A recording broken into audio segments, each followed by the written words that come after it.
옥탑방 가족 여러분 반갑습니다. 문은식의 옥탑방 이야기 진짜 시크릿 특강 13번째 시간입니다. 여러분 정말 덥죠? 폭염주의보, 폭염경보가 매일 우리 곁을 찾아오고 있는데요. 저도 사실 덥습니다. 더운 건 더운 건데요. 저는 더위만 느끼는 게 아니라 에너지를 느낍니다.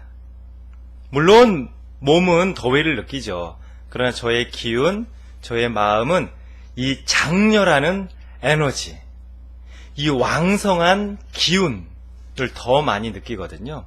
그래서 더운 건 더운 거지만 정말 한참 왕성하게 피어오르는 이 에너지가 저는 정말 좋습니다.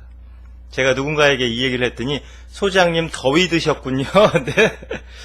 더위를 먹는 게 아니라 이 에너지를 먹는 거죠. 그래서 여러분들 더운 건 더운 거지만 이 왕성하게 활동하고 있는 태양 같은 이 열정의 에너지, 여름의 기운, 이걸 우리가 한번 내 삶 속에 끌어들여서 정말 태양처럼 빛나게 또는 무럭무럭 자라는 나무들처럼 내 삶을 그렇게 풍요롭고 성공적이고 행복하게 갖고 와봤으면 좋겠다. 더위보다 에너지를 느끼는 남자, 문은식의 생각이었습니다. 네. 어쨌든 여러분들 건강관리도 좀 잘 하시고요. 이렇게 왕성한 여름의 에너지를 조금이라도 느낄 수 있다면 더위 그까이 거 아무것도 아닙니다. 네. 아주 소중한 질문이 와서요. 여러분들과 함께 또 나눠보고 오늘 주제 말씀을 전해드리도록 할게요. 제가 안 그래도 한번 설명을 좀 드리려고 했었는데요. 마침 질문을 주셨습니다. 질문의 내용은 이렇습니다. 소장님, 저는 시각화가 잘 안 됩니다. 어떻게 하면 시각화를 잘 할 수 있을까요? 제 사연은 굉장히 긴데요. 핵심은 이렇습니다. 시각화를 하려고 아무리 노력을 해도 시각화가 잘 안 되는 거예요. 집중도 안 되고요. 그리고 내가 원하는 것을 이미 이루었다고 그런 특정한 장면을 여러 번 반복해서 상상하고 또 이제 그림을 쫙 펼쳐야 되는데 그게 이제 잘 마음속에서 안 일어나는 거죠. 그래서 조금 이제 스트레스를 받고 있다. 그런 내용이었습니다. 여러분, 시각화는 창조의 마술 중에서도 굉장히 중요한 과정입니다. 그리고 시각화를 통해서 내가 원하는 것, 내가 이루고 싶은 꿈들을 정말 마음껏 이룰 수 있거든요. 이 시각화의 원리를 잘 활용만 한다면. 그런데 누구나 다 시각화를 잘 할 수 있는 것은 아닙니다. 시각화를 안 되는 이유가 여러 가지가 있어요. 그래서 한번 공부를 해보자고요. 시각화를 잘 하고 싶은데 심상화를 통해서 내가 원하는 꿈도 이루고 소망도 성취하고 유명해지고 돈도 많이 벌고 그러고 싶은데 이게 왜 잘 안 될까? 시각화가 잘 안 되는 이유는 사실 여러 가지가 있습니다.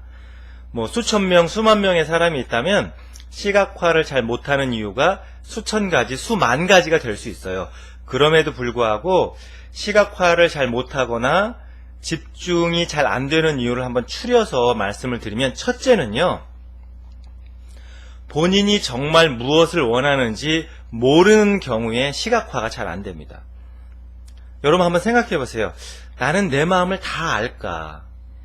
이 겉마음, 표면의식뿐만이 아니라 저 깊숙한 잠재의식과 그 밑에 있는 무의식까지도 나는 내 마음을 다 알까? 사실 나도 내 마음 잘 모를 때 많거든요.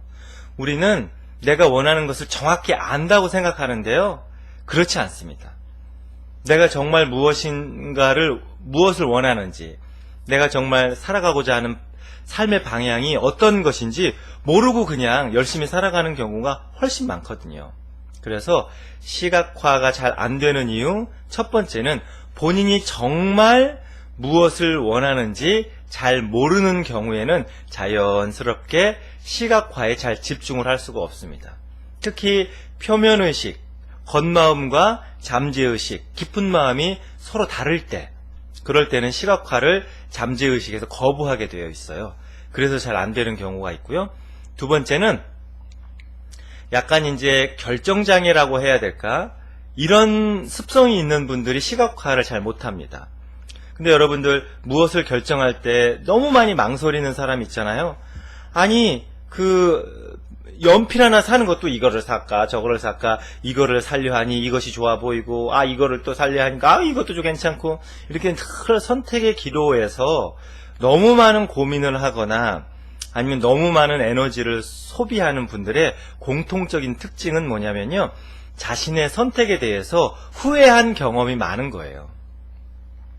예를 들면 나는 정말 요모조모 다 따져가지고 어떤 물건을 사왔는데 엄마한테 그냥 죽도록 핀잔만 듣거나, 너는 그따위 거를 그걸 눈이라고 달고 다니냐? 네, 이렇게 이제 말하자면 좀 핀잔을 들었거나 타박을 들었거나, 어려서부터 나의 선택에 대해서 주변에서 막 뭐라고 하거나 내 스스로도 내가 선택한 것에 대해서 후회를 많이 해본 사람은 선택 자체가 두렵게 됩니다. 왜냐하면 선택을 하게 되면 또 나는 후회를 할 것이고, 후회를 하면 내 자존감도 너무 낮아지고, 그리고 스스로가 상처를 받으니까. 특히 이제 나는 정말 베스트 초이스, 최상의 선택을 했다고 딱 생각했는데 주변 사람들이 거기에 대해서 아무도 호응을 안 해주는 거예요. 아이고, 네가 보는 수준이 뭐 그렇지 뭐. 제가 이제 평소에 쓰는 말로, 아이고 네 감각이 고쟁이 빤스다. 네. 이런 말을 제가 이제 장난처럼 잘 하거든요. 이게 이제 선택을 했는데 정말 고쟁이 빤스 같은 그런 선택을 하게 되고 사람들한테 지적을 받으면 점점 무엇인가를 선택하는 것이 두려워집니다. 그러니까 시각화도 어떤 특정 장면을 선택을 해서 그것을 마음속에 끊임없이 반복해서 떠올려야 하는데 자신의 선택이 두려운 거예요. 그래서 이제 그런 경우에는 시각화에 집중을 잘 못합니다. 그러니까 두 번째 경우는 본인의 선택에 후회를 많이 해본 경우. 세 번째는 이런 경우가 있어요. 여러분 정말 험한 산을 죽기 살기로 올라갑니다. 내 저 고지를 반드시 점령할 테야. 그리고 나는 저 길을 반드시 올라가야만 해. 내가 살 수 있는 길은 저 길밖에 없어. 라고 하면서 끊임없이 자기가 자기를 이렇게 축혀 세우면서 어렵게 기진맥진 탈진해가면서 그 산 위에 정상을 딱 밟았단 말이에요. 여러분 그러면 정말 내가 드디어 이 산 정상에 올랐구나 라는 이제 어떤 쾌감, 성취감, 이런 감정과 함께 모든 것이 이제 귀찮아지는, 그렇잖아요. 정말 힘을 다해가지고 어떤 인생의 과업을 딱 달성을 하면 너무 지쳐있고 힘든 상태이기 때문에 다른 것에는 아무 관심이 가지 않는 그런 마음 여러분들 아시겠죠? 그래서 내가 정말 원하는 것을 딱 이루었는데도 그게 그렇게 큰 기쁨으로 다가오지 않아요. 내가 정말 늘 바라고 내가 늘 이루고 싶고 내가 늘 갖고 싶은 것을 가졌는데도 마음이 덤덤해요. 내가 이거 무슨 수도승인가? 왜 마음이 이렇게 담백하고 덤덤할까? 그것은 내가 원하는 소망과 내가 원하는 꿈을 이루기 위해서 너무 기운을 많이 썼기 때문에 지쳐서 그럽니다. 그 기쁨을 느낄 에너지가 없는 거예요. 그러니까 삶이 너무 지치거나 삶이 너무 지쳤다는 것은 정서가 좀 메마르거든요. 여러분 시각화도 정서가 풍부할 때 잘 되는 거지, 너무 열심히 살면서 기진맥진 탈진한 상태에서는 이게 안 떠올라요. 안 떠올라. 천하 없는 사람도 이게 잘 안 떠오른다고요. 그러니까 내가 시각화의 방법을 아무리 제대로 배우고 알아도 삶 자체가 너무 지치거나 또 어떤 인생의 과업을 달성하기 위해서 너무 애를 쓰고 온 경우, 정서 자체가 메마른 경우, 메마를 수 있어요. 그런 경우에는 시각화가 잘 떠오르지 않습니다. 그건 그냥 쉬라는 거예요. 좀 쉬세요. 좀 쉬었다가 에너지를 충전한 다음에 시각화를 해도 늦지 않습니다. 이런 메시지인 거죠. 그리고 이제 네 번째가 아까 제가 말씀드린 인생의 중요 문제를 해결한 다음 얼마 안 된 경우에는 시각화가 잘 안 됩니다.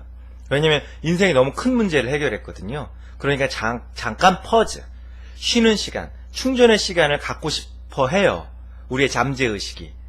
그때는 너무 억지로 시각화나 아니면은 창조의 마술을 걸거나 명상을 하는 것보다 오히려 좀 쉬는 것을 허락하고 또 마음의 공간이 생길 때까지 잠깐 기다려주는 것, 그것이 최고의 명상입니다. 그리고 다섯 번째는 뭐냐면요, 완벽주의 성향이 있는 경우에도 시각화를 잘 못합니다. 완벽주의 성향이 있다는 건 뭐냐면요, 끊임없이 무엇이 부족한가를 체크하는 거예요. 아, 연필? 이거 뭐야? 색깔이 왜 이래? 색깔이 그냥 거무튀튀 해가지고 이러면 안 되지? 이거보다 더 쌈박한 검정색이어야 하는데, 그러니까 완벽주의적인 성향이 있다는 것은 뭐냐면 늘 사물과 자기 자신을 바라볼 때 무엇이 부족하지? 뭘 더 채워야 하지? 라고 결핍에 집중하고 있는 거예요. 그러니까 완벽주의 성향을 가지고 있으면 사실은 사는 게 건조하고 메마르고 재미가 없습니다. 별로. 늘 부족한 것을 더 많이 보고 느끼기 때문에 그런 경우에도 시각화하는 게 쉽지 않습니다. 내가 지금 이렇게 시각화하는 게 맞는 걸까? 소장님이 맨날 저렇게 창조의 마술이라고 알려주시는데 소장님 그거 어느 경전에 나오는 말씀이에요? 그거 과학적으로 증명된 겁니까? 그거 정말 미신 아니고 우리가 믿을 만한 그런 어떤 우주의 원리인 거 맞아요? 소장님 꼭 무당 같으신데요? 이렇게 끊임없이 결핍과 부족한 것을 바라보기 때문에 어떤 특정한 장면을 떠올려도 그게 부족하게 느껴지는 거예요. 거기에서 모자라고 안 좋은 것이 더 많이 보이는 거예요. 그러니까 시각화하는 게 재미가 없죠. 그래서 여러분들 시각화가 잘 안 되시는 분들은 이 5가지 경우 중에 내가 어디에 그래도 비슷하게 해당이 되는지 한번 찾아보세요. 첫째, 본인이 정말 원하는 것을 잘 모르는 경우. 두 번째, 본인의 선택에 후회를 많이 해본 경우. 세 번째, 삶이 지치거나 정서가 약간 메마른 경우. 네 번째는 인생의 중요 문제를 해결한 지 얼마 안 된 경우. 다섯 번째는 완벽주의 성향이 있는 경우. 이런 경우는요, 시각화가 원천적으로 좀 하기 힘듭니다. 그러면 어떻게 하라고요, 소장님? 그냥 팔자려니 하고 내가 전생에 업을 많이 지어서 그렇다라고 그냥 이렇게 그냥 되는 대로 흘러가는 대로 살아야 하나요? 그렇지 않습니다. 본인이 한번 그렇게 시각화가 안 되시는 분들은 점검을 하시고, 그럼 어떻게 해야 되느냐? 직접 그리면 됩니다. 여러분, 시각화를 꼭 마음으로만 하라는 게 아니에요. 그걸 그려보면 훨씬 더 효과가 좋을 수 있습니다. 요령이 있어요. 첫 번째, 특정한 나이대를 선정하십시오. 40대 내 인생, 50대 내 인생, 60대, 70대, 80대, 90대, 100세. 나는 120살까지 살 테야. 120세 좋아요. 인생의 어떤 특정한 시기를 정한 다음에 그 나이가 되면, 아, 나는 나이 60이 되면 이렇게 정말 아름답고 행복하게 내가 원하는 것들을 이루면서 그 풍요로움과 풍성함 속에서 넉넉한 마음으로 세상과 나누면서 나는 그렇게 보람찬 인생을 살 수 있어. 그리고 살게 될 거야 라고 가정을 하고 그때의 삶을, 중요한 것은 구체적으로 그려보는 게 좋습니다. 여러분, 크기는요, 그 아이들이 쓰는 스케치북 정도가 좋습니다. 그 스케치북에 그 검정 볼펜으로만 하지 마시고요, 다양한 색의 사인펜이나 크레파스 그런 거를 사용을 해서, 그러니까 원색을 사용하는 게 좋습니다. 잠재의식은 파스텔 컬러보다는 원색을 더 강렬하게 받아들이기 때문에 될 수 있으면 다양한 색, 화려한 색을 사용을 해서, 활용을 해서 스케치북에 내가 정말 원하는 것을 이루었을 때 나는 어떤 삶을 살아가고 있을까를 그려보라는 거예요. 근데 제가 그림을 직접 그려보십시오 라고 말하면 열의 9명은 이렇게 대답합니다. 소장님, 저 그림 못 그려요. 저는요, 학교 다닐 때 산수하고 영어는 잘했어도요, 미술은 맨날 양가였어요. 저는 미술을 못 그려요. 여러분, 우리가 지금 미술대회 나가는 거 아니잖아요. 이거 사생대회 아니잖아요. 창조의 마술 과정이잖아요. 내가 알아보면 됩니다. 잘 그리고 못 그리는 것은 전혀 중요하지 않아요. 잠재의식에서 그 그림을 받아들이느냐 안 받아들이느냐가 유일한 기준이에요. 그래서 그렇게 즐겁고 재밌게 내가 40이 됐건 50이 됐건 60이 됐건 70이 됐건 80이 됐건 이렇게 바라고 원하는 것, 아니면 짧은 기간을 선택해도 돼요. 6개월 이후에, 3개월 이후에 내가 원하는 것을 이루었을 때 나는 어떤 삶을 살아가고 있을까? 이렇게 기간을 짧게 잡아도 상관없습니다. 그렇게 특정 시점에 내 소망이 완벽하게 이루어졌다고 가정하고 그 상태를 매우 구체적으로 그리라는 거예요. 즐겁게 신나는 그림 그리기 파티, 나만 알아보면 된다. 이집트 상형 문자나 벽화처럼 좀 요상하거나 이상해도 아무 상관없습니다. 그래서 시각화를 하기가 좀 어려우신 분들, 요령이 잘 안 잡히시는 분들은 그렇게 그리라는 거예요. 그리고 한 번씩 보면 됩니다. 자기 전에 한 번 보고, 아 그래, 나 나이 40대면 이렇게 살아갈 수 있지. 나 6개월 후에 좋은 회사 합격해서 나 이러고 다닐 거야 라고 그걸 바라보라는 거예요. 그리고 잠드십시오. 그리고 아침에 일어나서 또 한 번 바라보고, 소장님 그러면요 그림을 이렇게 그렸다가 보는데 넥타이 색깔 저거 싫은데 난 샛노란 색깔로 바꿔야지. 그러면 다시 그리면 됩니다. 그렇게 그림을 그리고 구상하고 바라보면 안 되는 시각화를 억지로 하려고 애쓰는 것보다 잠재의식이 훨씬 잘 받아들입니다. 그래서 시각화를 꼭 마음으로만 하는 것에 한정을 짓지 말고 그렇게 그려봐라. 비전보드가 그래서 나온 겁니다. 잡지에서 내가 원하는 것이 있으면 오려서 붙여라. 자주 보라는 거거든요. 그래서 근데 여러분 비전보드보다 본인이 직접 그리는 것이 훨씬 개발세발 그릴지라도, 개발세발이라는 말을 제가 자주 쓰는 말인데 여러분들 어떻게 들으실지 모르겠네요. 그렇게 엉터리같이 그려도 우리의 잠재의식은 내가 직접 그린 그림을 정말 소중하게 받아들인다는 거죠.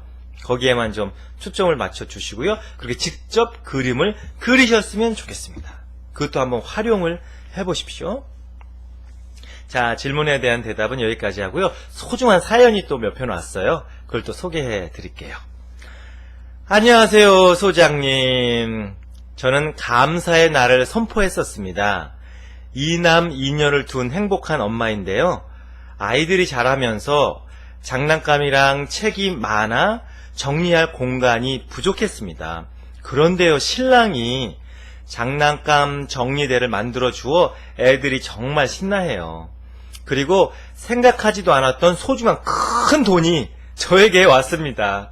매 순간 감사하면서 살아가야겠습니다. 네, 이런 소중한 사연을 또 보내주셨어요.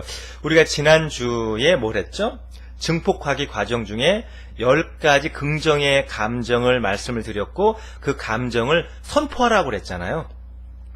이분은 감사의 나를 선포한 거죠. 그래서 계속 감사의 감정에 집중한 겁니다. 그랬더니 실제로 남편이 아이들 장난감 정리대도 만들어주고 또 이제 큰 돈이 사연의 주인공에게 찾아간 거예요.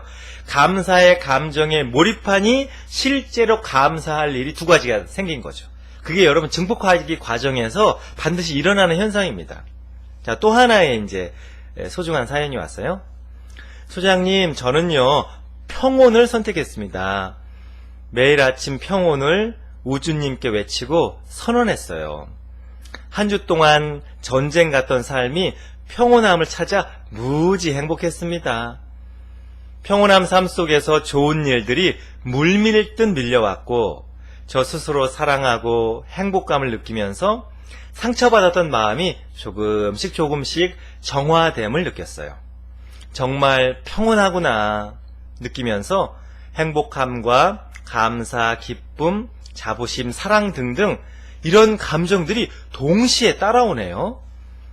비록 평온함을 선택했지만 소장님께서 선택하라고 주신 감정들은 모두 연결되어 폭발적으로 증폭됨을 느끼게 되었습니다. 굉장히 소중한 깨달음을 하신 거예요. 시각화와 증폭함이 하늘과 땅임을 쉽게 알려주시고 시각화와 증폭함의 상세한 팁을 콕콕 집어 알려주심에 감탄합니다. 사랑합니다 하면서 하트를 뿅뿅뿅뿅뿅 5개 이렇게 보내주셨어요. 사실은 이 증폭하기 과정에서 많은 분들은 좀 강렬한 걸 원해요. 기쁨, 감사, 경이로움, 사랑 이런 약간 뜨거운 감정들을 원하는데 이 사연의 주인공은 평온을 선택하신 거예요. 그래서 참 특이하다. 평온을 선택하는 경우가 많지 않은데 삶의 전쟁을 치르시나? 근데 실제로 이제 삶의 전쟁을 치르셨나 봐요. 특히 이제 제가 알기로는 아이들을 가르치시는 선생님이신데요. 그 아이들과의 시간이 그동안에는 평온하지 않았어요. 날마다 전쟁이었어요. 근데 우주에게 평온의 날임을 선포하고 최대한 평온의 감정에 몰입하려고 하니까 아이들과의 관계도 정말 평온해지셨다고 하더라고요. 여러분 중요한 건 10가지의 감정이 따로 국밥이 아닙니다. 이게 여러분 그 고구마 캘 때 고구마 줄거리 쭉 잡아 뽑아 올리면 그냥 이 주먹만한 고구마가 주렁주렁 달려서 그냥 줄기 따라 쭉 올라오듯이요. 감사를 느끼면 그 가운데 기쁨도 있고 자부심도 있고 사랑도 있고, 경이로움을 느끼면 또 그 가운데 감사도 있고 평온도 있고 그런 겁니다. 평화도 있고. 그러니까 한 가지 감정에 제대로 몰입하면 나머지 10가지, 20가지, 100가지 좋은 감정들이 따라서 쫙 일어납니다. 제가 그냥 문자를 쓰자면 일파자동 만파수라 이런 말씀이 있어요. 한 파도가 일어나면서 잔물결이 쫙 일어난다는 거죠. 원래는 다른 의미로 쓰는데 제가 지금 이 순간 그냥 생각나서 쓰는 거예요. 그렇게 마음속에서 좋은 감정과 좋은 에너지가 한번 딱 일어남에 그것이 마치 출렁이는 파도처럼 계속 좋은 감정을 도미노처럼 일으킨다는 거예요. 우리 사연의 주인공이 그걸 이제 체험해 보신 거죠. 여러분 증폭하기 과정은 정말 중요합니다. 그래서 여러분들 증폭하기 12편 시크릿 특강, 진짜 시크릿 특강, 창조의 마술 특강 12편을 이제 다시 한번 보시고요. 그 11편도 보셔도 됩니다. 이 증폭하기 과정 11편부터 보셔야 되겠네. 11편, 12편을 보시면서 증폭하기 과정 중에 이 긍정 감정, 긍정 느낌에 몰입하고 키우는 것이 얼마나 중요한가를 다시 한번 여러분 깨닫고 실천해 주셨으면 좋겠고요. 그런데 이제 증폭하기 과정 중에 한 가지 주의해야 할 것은 이런 겁니다. 감사의 날을 선포합니다. 우주시여, 저 정성스럽게 감사의 감정에 몰입하겠습니다. 그러니까 빨리 감사할 일을 좀 주세요. 저에게. 나 이렇게 감사함을 느끼고 있는데 왜 안 주시는 거예요? 감사함을 느끼는데 왜 감사할 일이 안 생기지? 문 소장님 구라쳤나? 사연의 주인공은 어떻게 된 거야? 이렇게 감사한 마음을 느끼면서 자꾸 결과를 바라는 마음, 그 생각이 끼어드는 거거든요. 아니 감사할 일을 했는데 왜 감사할 일이 안 생기고 원망할 일만 생겨? 사랑의 감정을 느꼈는데 왜 사랑이 나를 안 찾아오는 게야? 예를 들면 기쁨의 감정을 느꼈는데 왜 더 기쁜 일이 안 생겨? 짜증나네. 여러분 그렇게 마음의 간을 보면 우주가 이렇게 생각합니다. 오호라, 네가 지금 간을 보고 있구나.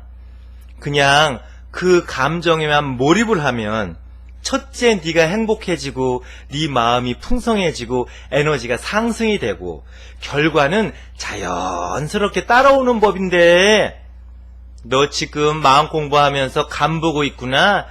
간 볼 때는 딱 필요한 게 한 가지 있지. 얘 딱 간장이나 먹어라 하고 내가 생각하지도 않았던 어떤 어려움이라든지 오히려 고난이라든지 고민거리라든지 갈등이 생길 수 있어요.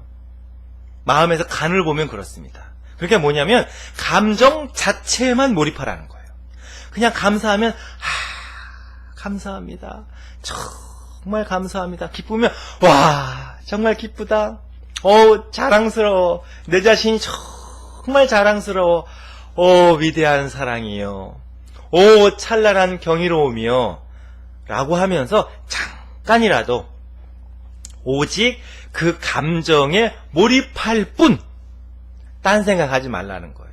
자꾸 바라지 말라는 거예요. 자꾸 우주하고 거래하지 말라는 거예요. 간 보지 말라는 거예요. 그러면 간장을 주십니다.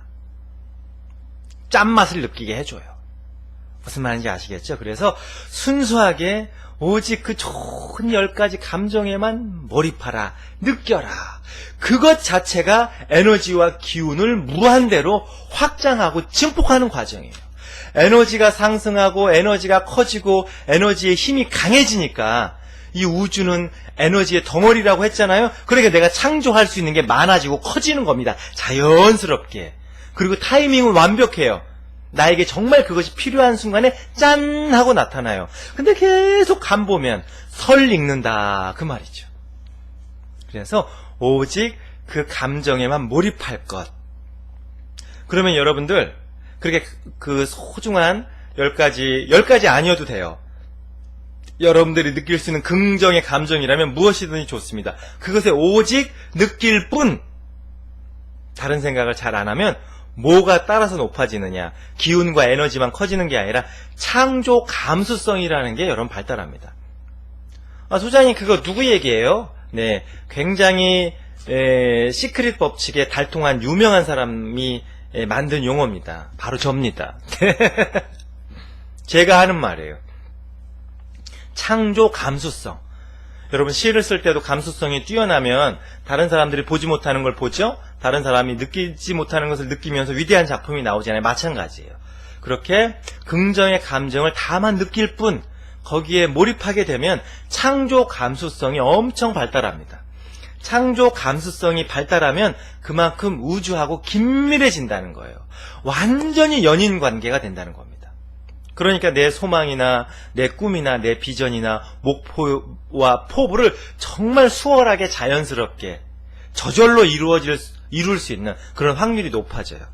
그러니까 창조 감수성을 키우는 가장 중요한 방법은 작은 것도 크고 깊게 느끼는 거죠. 어떤 거를 좋은 감정을. 그래서 우주가 그렇게 창조 감수성이 뛰어나가지고 정말 작은 일에도 감사를 더 깊고 진하게 느끼고 또 사랑이라도 더 깊고 진하게 느끼고 자기 자신에 대한 자부심도 깊고 진하게 느끼고 평온도 한번 그렇게 느껴보고 여기서 깊고 진하게 느낀다는 것은 오 사랑이요 라고 그냥 온몸이 후들후들 떨릴 정도로 느끼라는 게 아니라 몰입하라는 뜻입니다. 그 순간 1초라도 좋고 2초라도 좋고 그 시간이 그렇게 길지는 않거든요. 그 좋은 감정을 이렇게 온전하게 느끼는 시간이 누구나 그렇게 길지는 않습니다. 길어봐야 11초예요. 11초도 사실은 굉장히 긴 시간입니다. 그 정도의 시간을 오직 거기에 탁 몰입해서 작은 것이지만 그렇게 예민하게 그리고 몰입해서 느껴보라는 거예요. 그러면 뭐가 발달한다고요? 창조의 감수성, 창조 감수성. 창조 감수성은 우주의 능력입니다. 그 능력이 점점 나에게 다가오는 것이고 내가 원래 갖고 있었던 우주만큼의 창조 능력이 깨어나는 거예요. 그것이 창조 감수성이고 창조 감수성이 발달하면 발달한 만큼 여러분들이 디자인한 대로, 여러분들이 원하는 대로, 여러분들이 꿈꾸는 대로, 여러분들이 바라는 대로 그런 인생을 살 수 있는 위대한 창조의 마술사가 되는 겁니다. 아시겠죠? 작은 것에서도 긍정의 감정을 깊게 몰입해서 느끼면 창조의 감수성이 깨어날지니 그러면 여러분들은 정말 창조의 마술사가 된다. 오늘은 여기까지입니다. 창조의 마법은 바로 당신 것입니다. 감사합니다.